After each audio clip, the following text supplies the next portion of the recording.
Havin'le markete gideceğiz ve 100 tane yumurta alacağız. Değil mi Havin? Evet. Şimdi gidiyoruz. Dışarı çıkacağız.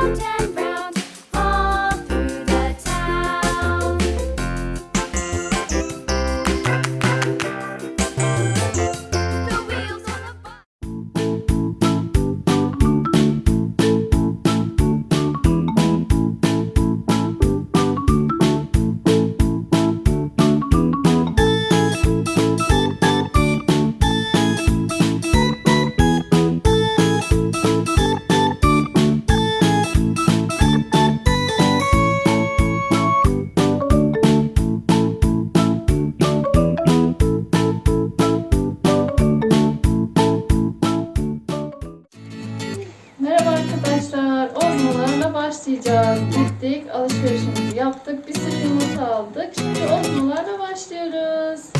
Değil mi aşkım? Önce bunu açalım bakalım ne çıkacak.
Havin, Havin gelir misin? Sana bir sürprizim var.